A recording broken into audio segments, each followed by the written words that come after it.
translator. It is an arduous craft that requires a depth of literary skills and patience.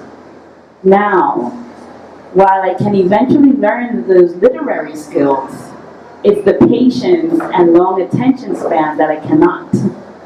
So I am here before you tonight, not as an expert in this realm by any means, but as a representative of a casual bilingual reader who knows a thing or two about translation. Set in South Africa in the early 1950s, The World Unseen by Shamim Sarif is a novel that, in my opinion, stands out for its cinematic descriptions and narration. In other words, you feel like you're at the movies. What makes the novel so great for me is Miss Sarif's ability to paint brilliant imagery with the brushstrokes of simple text and dialogue that move you breathlessly and with great anticipation from one chapter to the next. I liken her novel to an impressionist artwork painted solely with primary colors.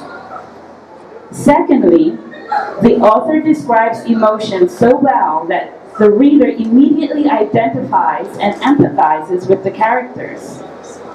From the very beginning, this is a book that instantly jolts you into tense moments that spark your curiosity. As you read along, you soon realize that the first chapter was only the start of the emotional roller coaster that keeps you turning page after page, as it takes you from one climatic moment to the next. I mean, like, the book is 315 pages long, and when I got to page 307, I still felt like it was a cliffhanger. You're supposed to laugh there. So with all that in mind, the question now is, how does one appreciate the translation? What are the hallmarks of a translation worthy of recognition? Well, for me, in a work such as this, I'm less concerned about whether the translator, in this case Patricia, if she found the precise word.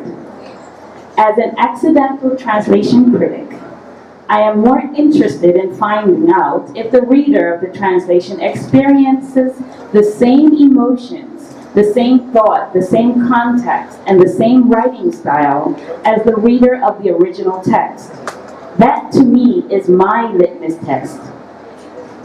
And in my assessment, Patricia has indeed passed the test. She definitely transmits the simplistic, cinematic writing style of Miss Sarif. And let me tell you, I tested this in the most scientifically proven way possible. And I'll let you in on the secret. Get a little closer. I flip back between the original and the translation. Yep, totally legit science. That's my secret. So, what impressed me was just how seamless it was to do this. I could read one chapter in English and the next chapter in Spanish and feel that both were written by the same person. So what's the big deal?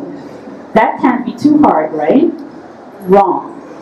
Writing style is as personal and as unique as the way we think, the way we dress, the way we walk.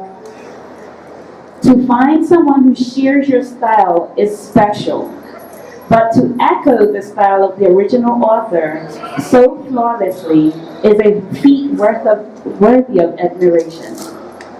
Patricia spoke to me and mentioned how one of the things that first drew her attention to the book was her affinity for the author's writing style.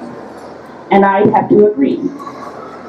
As mentioned earlier, another characteristic of Miss Sarif's writing style is her ability to engulf the reader in the emotions, the tension, suspension, and tenderness of her novel. Without giving away any part of the plot, all I can say is that there is one scene that had me on the edge of my seat, my heartbeat racing with each word. And I was easily able to identify with the protagonist's fear. So much so that at one point, as I was lying in bed, I literally screamed a dramatic, "No!" leaped up, threw the book aside, and was terrified to turn the page to find out what would happen next. That, ladies and gentlemen, is pure magic. That ability for a storyteller to awaken your imagination with a specific combination of words is a beautiful skill. Recreating that magic in another language is, to me, one of the hardest challenges of translating literature. For it's not just a matter of opening a dictionary and picking any word. It's about understanding the power of words. Patricia masterfully recaptured the magic in her translation. Because it's so important, I'll use an example that doesn't give away the plot. So imagine this. A young wife is being sent back to India because she shamed her husband and her family.